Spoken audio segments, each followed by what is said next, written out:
Indeed. Right, and what we are asking you this morning is, if there was one intervention, and we're asking for just one at this stage, if there was one intervention that you could bring in order to improve the country's trajectory, what would it be and why? Interesting. I like that. All right. So we would absolutely love to hear from you this morning at Morning Live SABC and hashtag Morning Live. That's the question of the day. Send in your comments, please. Okay, let's move on to the big stories of the day now. And these are the ones that are going to be dominating news headlines. The Commission of Inquiry into allegations of state capture continuing to hear testimonies from intended beneficiaries of the Estina Dairy Farm project when it resumes this morning.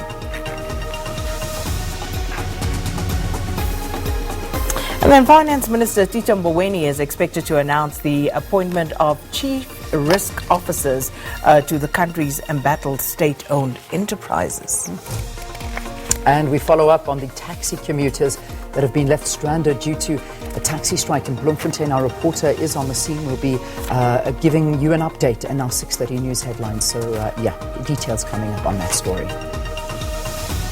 And in Gauteng, the Provincial Roads and Transport Department will host a 2-day provincial taxi summit. This in order to address challenges faced by the industry.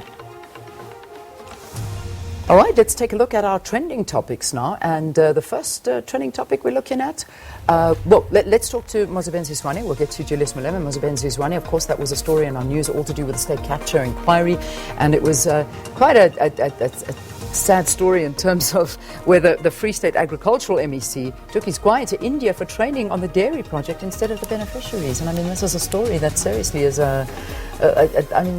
beneficiaries acquire these things that are coming out. This was contained in the Gupta leaks. You know those emails?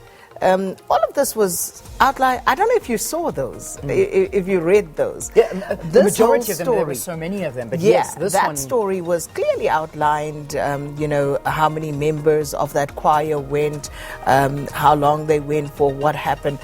All of that was in the Gupta leaks. And again, it comes back to this whole thing of there's very little that we are hearing that hasn't been in the public domain already, that we haven't seen or heard of before.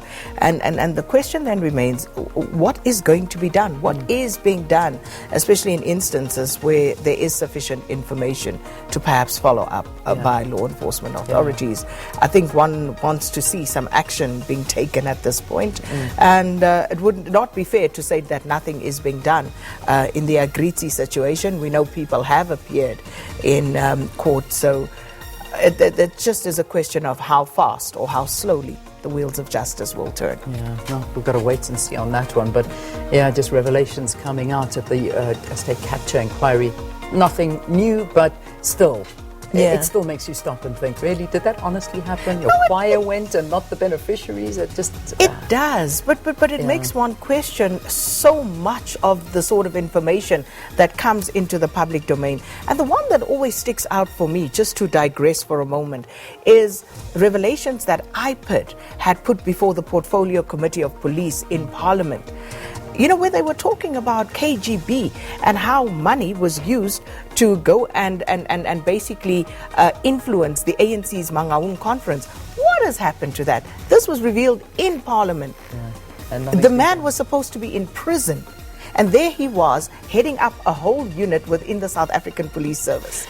How does that happen? No. And to date, nothing's happened. There doesn't seem to be any movement, really, in terms of trying to get to the bottom of that. So there are many harrowing accounts and stories that are put out there, but it just seems that very little is being done.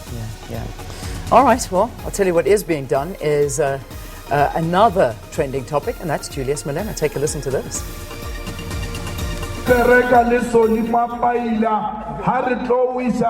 Zuma. When we're going to remove Zuma, we're working with Solimapai. Today we are useless. Today you call us names.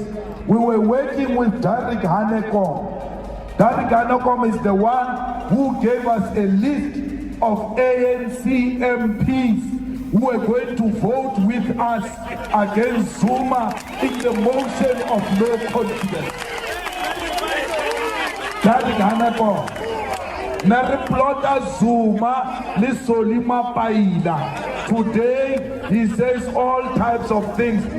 Derek Anekom says we are fascists and calls us names. Why did he work with fascism to remove Zuma in parliament? Derek Anekom was preparing the exit of the ANC. But Habaka loser. I hope SG still have those conversations with Derek Anekom. We've got them where Derek says to us, if these people win, we're going to form a party. And then today he wants to pretend as if he's a loyal member of the ANC. Sure. Well, in case you missed it, Just in case that you was missed that Julius one. Malema, and that is why he's trending. That was yesterday after the High Court appearance in the Praveen Gordhan versus the Public Protector court case. So, yeah, that's why Julius Malema is trending. That's called files. Here we go. Take another one. Here's another one. Do you want another one? Hang on a second. Here we go. Wow. Okay. All right. So that's Julius Malema's trending, and no questions there. And then Boris Johnson.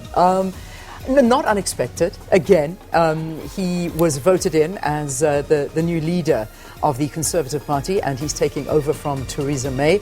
And he is now supposedly meant to meet the Queen. And when he meets the Queen today, he'll be sworn in as the new British Prime Minister, who swears that he is going to make Brexit happen, deal or no deal. Do you know, I mean, Boris Johnson aside, this is the 14th Prime Minister that the Queen is swearing in.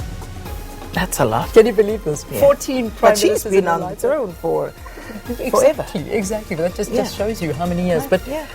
Boris Johnson, gosh, wow. Interesting times we're living in, isn't it? Very interesting, and I'm not going to say anything about Boris Johnson. No, we can leave that to our except analysts. Absolutely. Yeah. Except the issue of Brexit.